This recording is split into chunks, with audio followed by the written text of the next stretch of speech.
Good morning, good afternoon, David. Good morning, Thomas.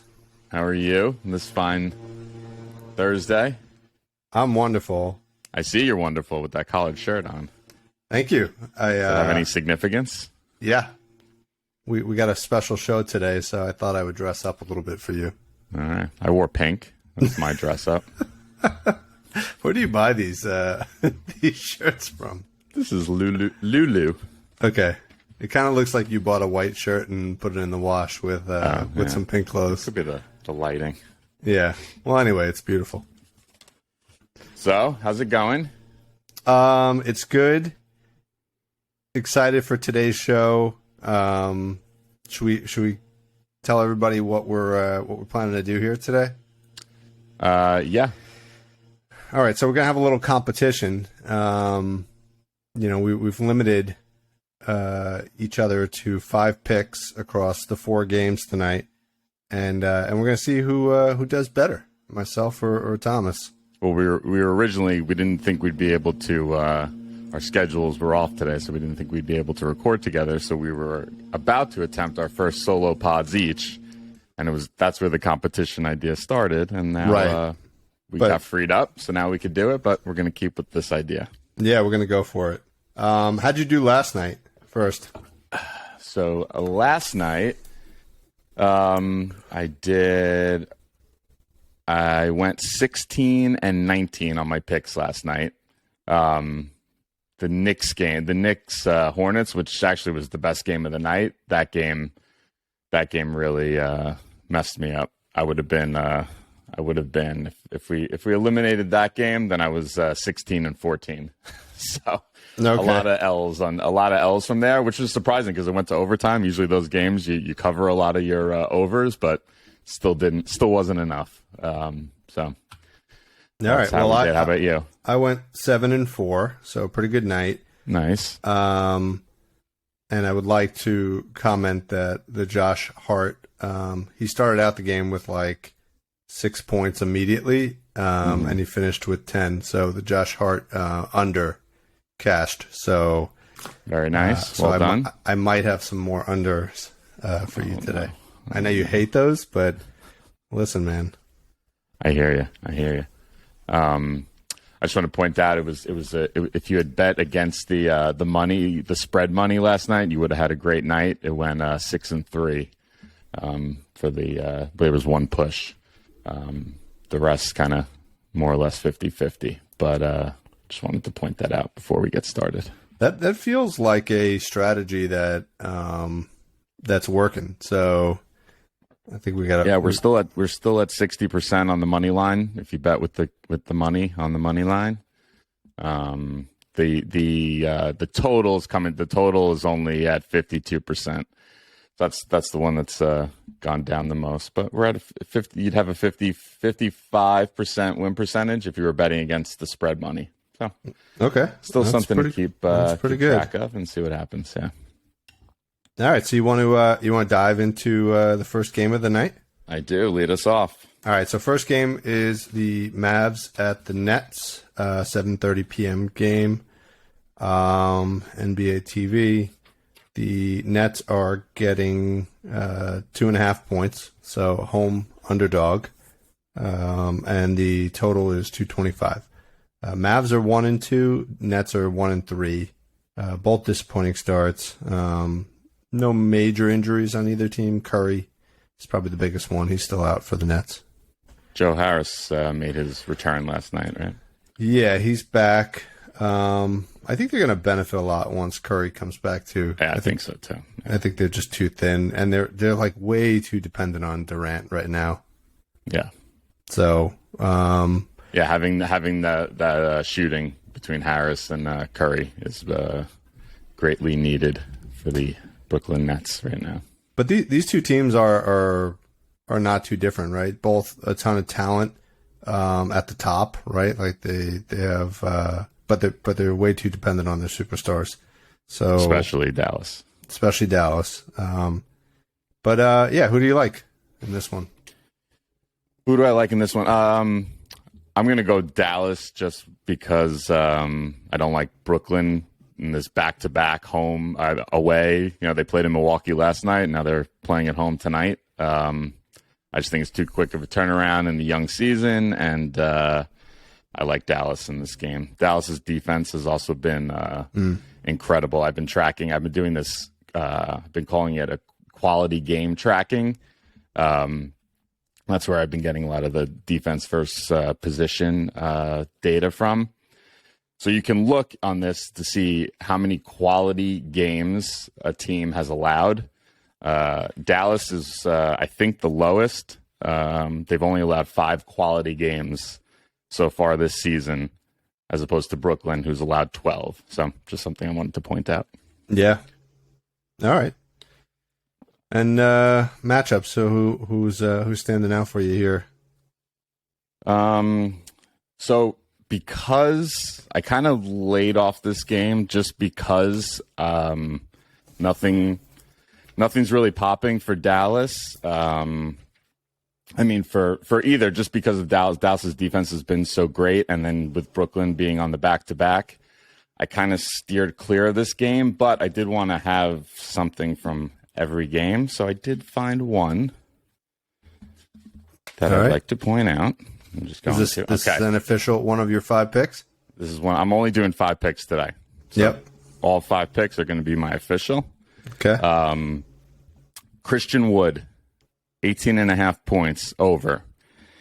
Bigs against Brooklyn have been a thing. They're averaging 22 points and 12 rebounds so far this season against Brooklyn.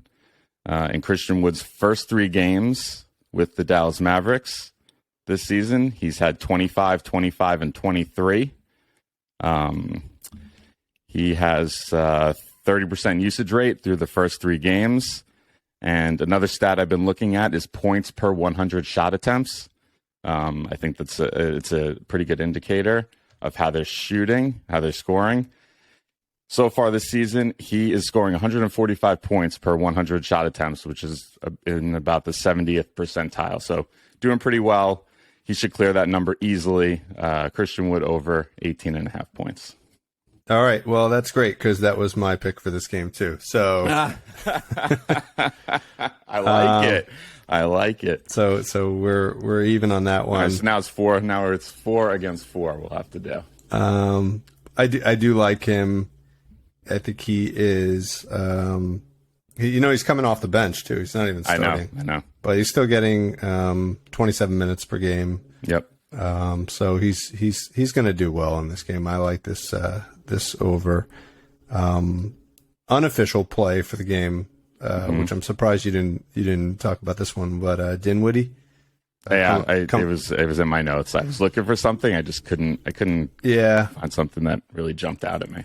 So I think his points line was 15.5. That seems a little high, even though he's put up north of that once and 15 his other 2 games. His 3-point line is also worth thinking about at plus money over 2.5 threes, which he's cleared in all 3 games. So I like that one. I think that's good, but it was, he's just getting there, so I didn't like it enough to play it. But just wanted to bring that up. I was the same. There was nothing that was really, really juicy enough to write down. So. All right, so now we're down to 4 on 4 since the first pick is a wash, but it's also a great pick since we both chose it. Yes. All right, so let's move on to the next game. Clippers 2-2 going up against the Thunder 1-3. Thunder getting 7 points. The total in the game is 218.5. These 2 teams played 2 nights ago. Yep. The Thunder won that game. Notable injuries: Kawhi is out again. This guy, man. I think he felt some knee soreness, and they were just looked at the Thunder on the schedule and said that's an automatic win, and so they're sitting them. But clearly, that's not working. I don't know. I don't know about that. And then Paul George is he was out with an illness 2 days ago. He's a game time decision. So my guess is he's not going to play. You don't think he'll play? I don't know. They still, when I was looking at the plays, there was nothing available for the Clippers. So they're clearly waiting for a decision on him. He might play given that they lost the prior game. I like. I was looking. I wanted to do something on Paul George just because you have a little bit of a narrative there. I think it's his first time back in OKC since like that first season after he left. He hasn't played there in probably almost 3 years, I think. I forgot he played there. Yeah, 2 seasons there. Yeah, that's almost right. MVP. I think he finished third in MVP voting his first year there. I think everybody's done a little stint in OKC. Yeah. All right. Sorry. Yeah, and then Giddey's out on the Thunder side again. Yeah. All right, so let's see who do you like in this game other than Why Paul do I have George? a feeling we're gonna have the same pick again? We might. Go ahead. All right. So from both sides, who we're going to want to target so far? Wings versus OKC have been doing well. They're averaging 21, 6, and 2 with 3 threes made per game. And Bigs versus OKC are averaging 17 points and 15 rebounds. Just to note, Zubac had 7 blocks on Tuesday. Yeah, 14 rebounds, 7 blocks. Yeah. He's a beast. Game. His while you're on him, his line clearly isn't out until Paul George line comes out. I kind of hope George does end up playing, which will bring Zubac's line down, and he'll still get there. And and I think then he's a great play. So if his line's 10, 11 rebounds, go for it. If his line is a block or 2, go for it. Like I hear you. He's going to put up monster numbers, and I would even look at a double for him as well. Interesting. Yep, Okay. But go ahead then. What about that also leads? What about Marcus Morris? Did he have a good game? I didn't see what he did. I would imagine he's. I remember there was one game. I mean, he's the other big for the Clippers. I remember one game I was targeting Zubac, and it ended up Morris because of the matchup, and it ended up being Morris who was the one who had the good game. So just something to. Are you're referring to Marcus Morris Sr.? Yes, the senior, not the junior. Yes. Let's see. He didn't play. Oh, okay. He didn't play in the last. Wow, they really sat everybody. Okay, wow. So if he's back in the lineup, that certainly could take away from Zubac as well. Yeah, but I still like him. Yes. And then on the Clippers side, Wings versus the Clippers have been averaging 26, 2, and 4 with 4 threes made per game. And point guards versus the Clippers have been averaging 25, 6, and 7 with 2 threes per game. To note, SGA, point guard, had 33 points, 5 rebounds, 8 assists, 2 threes, 3 steals, and 3 blocks on Tuesday night against the Clippers, the team that traded him away to the OKC Thunder. So that's going to be my pick. Who was he traded for? I didn't even realize. I thought he started his career there. He was in the Paul George trade. Oh, he was? Yeah. Oh, wow. The 2 of them got traded for each other, plus a ton of picks. Wow. So he's going to be my play tonight for this game. 26.5 points. He's got a 33% usage rate. He's scoring 122 points per 100 shot attempts. His first 3 games this season, he's had 32, 28, and 33. Cleared it in every game. He's got no Giddey to take away some of that usage. Some more stats to favor this. He's cleared 26.5 in 8 of his last 10 games and 9 of his last 9 home games. I just got to read these numbers off to you. It's for this model of consistency in Shai Gilgeous-Alexander. His last 9 games at home, this is the points he's had. 32, 37, 33, 33, 33, 31, 32, 31, 33. So that's my pick, SGA over 26.5 points. Was that yours too? Yeah, it was.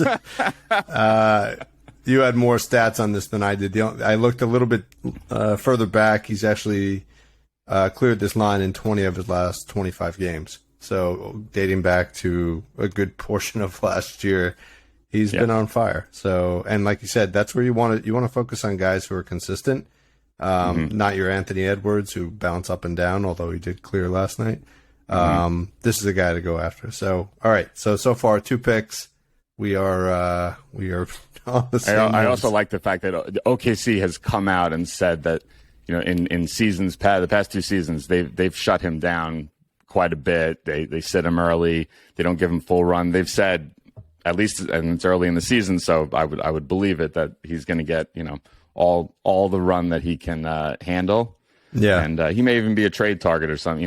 They may be trying to boost up his value, maybe to maybe find a trade partner or something. I hope not. They're just a revolving door there. It'd be nice to see a superstar stay there for a bit. Yeah. I did want to just point out there was some other on SGA, 2 other things I wanted to note. He gets a steal on 2.6% of OKC's possessions or OKC's plays. Yeah. That ranks in the 84th percentile. And he gets a block on also on 2.5% of OKC's plays, which would put him in the 96th percentile. You can get him at 2.5 steals and blocks tonight. In his first 3 games, he had 5, 1, and 6. That 6 came against the Clippers. So that was another play that I'm on tonight. Oh, that's an official play? No, it's not. No, it's just another an unofficial play. Maybe I should make that so we have something different. You want to do that instead? We'll circle back to it. Okay. All right. We still got 3 to go, so yeah. So that's enough to. We're 2 for 2 so far. 2 for 2. I like it though. We're gonna have to parlay these together tonight, I think. I'm not totally surprised though, because I kind of felt like the options were pretty limited in these games. Yeah, on a 4-game slate. Yeah. Well, but even within the games, like there just was not a lot of pop, and it's mostly the guys who play a lot of minutes. So, all right, good on that game. Yeah, I think. Hold on, I just had one to know because they played so recently, and Wings have had pretty good success against the Clippers so far. I just want to know Trey Mann had went 25, 4 and 4 with 2 threes and 2 steals in that game on Tuesday. So just another, especially with Kawhi being out, we'll see what else. He'll definitely play a bunch of minutes, and his lines are probably fairly low. Yeah, I would think so. All right. Who are you picking in this game? Clippers or Thunder? +7. We'll say +7. +7. What am I picking in this game? I don't know. Assuming George is playing. Let's say George is playing. Assuming George is playing. I don't know. My gut's telling me that to go with the Thunder, but I don't know. My brain's telling me the Clippers, so I think I would go with the Clippers -7. I thought you favored your gut over your brain. Usually.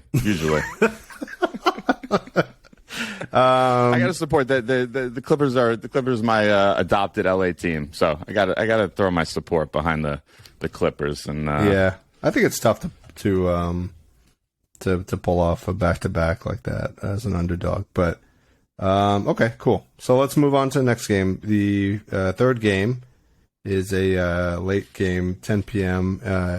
Heat at the Warriors. Both teams, again, somewhat disappointing starts. Heat are 2-3. They seem to be moving in the right direction with the win last night. And then the Warriors are 2-2. Warriors are -6.5 points. The total is 226.5. I'll start by just saying up front, I couldn't find a play in this game that I liked. So no. So this might be where we start to. Yeah, I have 2 from this game. Okay, go for it.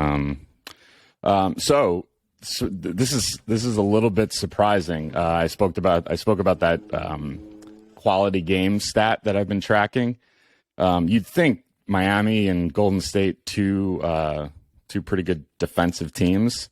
But if you look at the quality games that they've allowed to opponents so far, Miami's allowed 14 and Golden State's allowed 15. Yeah. You got bigs versus Golden State are averaging 22 and 12. Point guards 27 and 7. Wings 21, 4 and 5. So they're allowing some big games across multiple positions, and the same holds for Miami too. Forwards versus Miami are averaging 29, 7 and 7. That includes huge games from Tatum, DeRozan, 2 huge games from Siakam. Point guards averaging 18, 3 and 7 with 3 threes made. So Bigs have also been huge. They're averaging 14 points and 16 rebounds. Just as an example, in the last week, Precious Achua has had games of 22 rebounds and 11 rebounds. Yeah, he really dominated them against Miami. Yeah, well, it was also the team that traded him, so there's some revenge narrative there. But regardless, based on that information, my picks for this game are: I'm going to go back to the well. I bet it last night. It cashed for me last night. Kyle Lowry, 5.5 assists. Point guards are averaging 7 assists per game versus Golden State.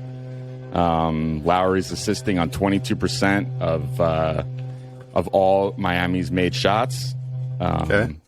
Interesting stat here. Last year, you wouldn't. This is a little bit counterintuitive, especially for a relatively old guy like Kyle Lowry. Last season, on zero days rest, he cleared 5.5 assists 8 out of 11 times, and that included an 11 assist game at Golden State on January 3rd. And he's also cleared 5.5 assists in 7 of his last 10 road games. So Kyle Lowry over 5.5 assists. Yeah, it looks pretty good. He's hit that in 3 out of 5, like you said. He's had 6 assists and 17 points in 3 of his 5 games. That's like really weird. Consistent. Yeah, but then 2 of his games he's had 2, 7, and 4, 2. So seems to be a good play there. But I am rooting that he gets 5, so I win. The other one I just wanted to point out, Gabe Vincent, there was no lines out yet. His combo guard for Miami. Yep. So if you want to compare him to Lowry, who's assisting on 22% of Miami's made shots, Gabe Vincent is assisting on 27% of Miami's made shots. And his assist to usage ratio is in the 85th percentile. So no lines out yet, but given how Golden State has fared, also I kind of like the idea of the back-to-back. He's a younger guy, maybe, that does oppose what I just said about this historical data on 0 days rest for Kyle Lowry, but just something to note. Gabe Vincent, I think I might have a play on him later today once some lines come out. Okay. And you got one more in this game? I do have one more in this game. All right, let's hear it. So I pointed out when we first started reviewing this game that forwards against the Miami Heat have been crushing. Jason Tatum put up 29 points, DeMar DeRozan 37 points, and Pascal Siakam 23 points 2 separate times. So who does that lead me to? Andrew Wiggins, 17.5 points. He's got a 22% usage rate. He's averaging 115 points per 100 shot attempts, which is pretty good. And his last 2 games against Miami, 22 and 22, cleared it by a mile. And this season, 4 games, 20, 23, 24, and 1 game of 16. But that was that blowout game against the Nuggets. So I like this one. Nuggets or Suns? Oh, sorry, against the Suns. Yeah, he really he was on pace to crush 20 points in that game, and then he just went in a dry spell. Yeah, for a period. So, he was the only play that I was looking at for the game. I liked Wiggins. He actually historically has really dominated the Miami Heat as well. So I think this is a good play. Nice. Okay. All right. Last game. So we got the Grizzlies at the Kings. Grizzlies are hot, 3-1. Kings are not, 0-3. Kings are getting only 3 points in this game, which seems a bit low. The total in the game is a lot of points, 237. So expect fireworks. Triple J is out. Conchar, I think he's going to be out. He was game time decision. Nobody notable missing from the Kings. All right, so I have 3 plays on this game, but I got to make up my 5. So I did a lot of stuff was popping for me here, but you want to go first or? No, I want to hear your three first. All right. So the first play that I had was Desmond Bain. I liked his assists. Actually, I'm not sure if you. Was that one of your plays? That's not my pick, but I was definitely on that right before we went on to record. That was one of the last things I was looking at. Yep. So his assist line is relatively low in this game, 3.5 assists, and he's put up 6, 7, 4, and 7 so far. I love that in conjunction with the fact that it's going to be a high-scoring game at 237 points on the total. Yeah. So I think he could crush that line. So that was one of my favorite plays of the day. The other one, which if I'm missing something, let me know. But Fox, his par, popping big time. Over 36.5 par at minus 125. In his 3 games so far this year, he's been at 47, 45, and 41. So crushing 36.5. On top of it, 8 of his last 10 games have also hit the par over that 36.5. So I don't know what we're missing here. Sounds like you're on this play as well. Big time. What are we missing here? Why is that line so low? We're not missing anything. I think people haven't caught up to how I know the record doesn't speak to it, but I'll tell you right now, Sacramento is right. They've only allowed 5 quality games so far compared to Memphis, which has allowed 13. So they're losing, but they're seemingly playing great defense. They are the only trend I could find against them is 2 forwards, Durant and Julius Randle, have had good games against them. So, oh no, I'm sorry. That's yeah. So that was the only thing I could find. So Fox is not. He's got a 35% usage rate. That's in the 84th percentile. He's scoring 136 points per 100 shot attempts. That's in the 96th percentile.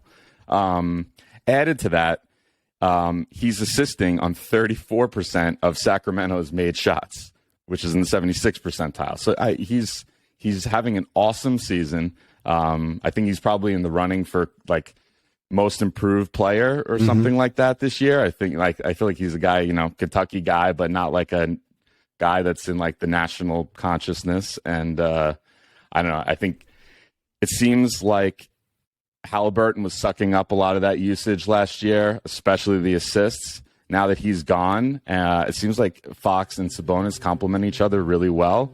Yep. And despite the early record, I'm pretty high on Sacramento. Yeah, I mean, the only way I don't see this hitting is if the game turns out to be a blowout. But like I said, the line is 3 points. So, if you wanted to hedge this a bit, maybe you also take the Grizzlies -3. This way, if it's a blowout, you cover this one as well. But I think he's going to get there regardless. Okay. So you went with par. I went with Fox on par. Yeah, over 36.5. Did you go with a different play on Fox? I just went with the points and assists, 32.5. Okay. He had 36, 40, and 40 so far this season. And point guards versus Memphis are averaging 27 points and assists. So it's lower, but in that mix is a 7-point outing from Ben Simmons and a 4-assist outing from Kevin Porter. So it's dragging some of those numbers down. So yeah, that was going to be my play. So we're slightly different. That was my play, 32.5 PA. Yeah, maybe those rebounds make a difference. All right, and then my last play here was I saved my unders for last. Dylan Brooks, under 15.5 points. He returned from a thigh injury in the last game, scored 4 points in 24 minutes on 2 for 13 shooting. So the scary part about him is he's going to jack up enough shots to clear 15.5 points for sure, right? He could easily score 25, and he may. So I don't feel overly strong about this play, but but I think his minutes are still going to be limited, and I think he is not in full form right now in terms of shooting. So Dylan Brooks under 15.5 points. All right. And you have all 5 plays in, right? Yeah, I do. Okay. You have one more from this game. No, that was it. I had Bane, Fox, and Dylan Brooks. Oh, that's right. Yeah. So, you have anything else to add on this game?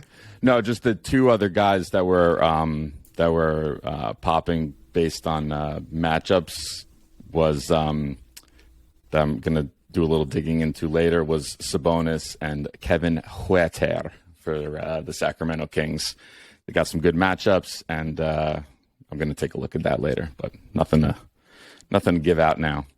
Yeah, I had a note on Sabonis. Sabonis blocks, actually.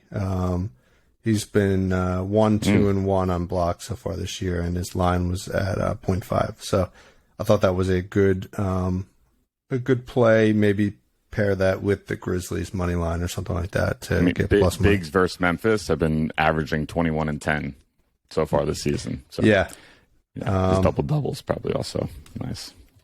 All right, cool, very nice. So we got our 5 picks locked in. 2.5 of the 5, I would say, are overlaps, which is cool. Yes. That means independently we came up with half the same stuff. But we'll see how the other ones play out. Do you have a favorite of the 5? I would say Fox. Fox. That's mine too. Yeah, it's so funny. It really is, and it's the one that has like the least kind of backup. It's like you gotta have a little feel sometimes for these things, and but it almost looks too good to be true. So I'm cautiously optimistic on that one. But if I were to play the trap, one of these, I would go with Fox tonight. And did you look into Ja at all coming back? No, I didn't look at Ja. His lines are so high. That's the issue. But I think that's part of the reason for Fox to have a good game. He probably feels like he's just as good of a player as Ja, and I like that. He's coming out with he's gonna want to prove something, I think. So. Yeah, I think Ja. The only play on Ja these days is like him to score 40 points. Yeah. Which he could do any night. So, all right. So, I have one trivia question to ask you to wrap up today. All You right. ready for that? Actually, I have one for today, and then I'll queue up one for tomorrow. All right. So, nice. All right. So the first one is I want to know the youngest team in the league in terms of average player age, and the oldest team in the league. Let me get your 2 guesses. I'll tell you the youngest is playing tonight, so that helps you there. Is the oldest also playing? No. Oh. The oldest team in the league, I want to say, is... Well, let's do the youngest first. The youngest is OKC. Right. They have 1 billion draft picks, and they're constantly turning over anybody over 25. So their average age is 23.1 years. That's crazy, right? Wow. And then... it's funny you said that. I was just looking at something last night, and it was showing the players' ages. I was looking at some rankings, and it's amazing that I forget who I was comparing him to, but like Anthony Edwards is still only 21. This is his 3rd season in the league. He's still only 21 years old. There's guys who are like in their 2nd season that are like a year or 2 years older than him, which is it's weird to see. Oldest team in the league. They played last night. They played last night. Let's say Philly. No, I think they're up there, but the Bucks are the oldest. Average age is 29.5 years old. My first guess was when I asked if they were playing, it was the Clippers. Yeah, I think they're up there. The Suns are up there. I mean, Chris Paul alone. The Heat have to be up there. Haslam at 42 years old is bringing that number up.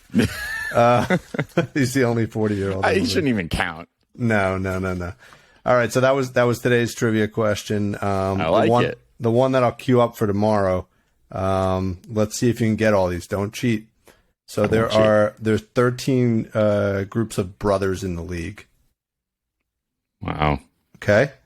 Okay. Let's see if you can get, let's say 10 out of the 13 tomorrow. Okay. All right, the Plumleys are one of them. No, they're not. Oh, because there's only one of them left. There's only one left. All right. All right. So work to do. So don't look anything up. Just start writing them down and let me know how many you can get tomorrow. 13 of them. Okay. All right. 13 brother combos. All right. Most of them are twos, and there's a one family that's got, or two families that have three. The Mans are one of them, right? Oh, we'll talk about it tomorrow. Oh, I know one. I'm going to give you one right now because he's it's the other Duke. It's the Joneses from Duke. Yeah? Yeah, that's one. That's one of them. All right. All right. We'll go through that tomorrow. All right. Good work, David. Talk to you later.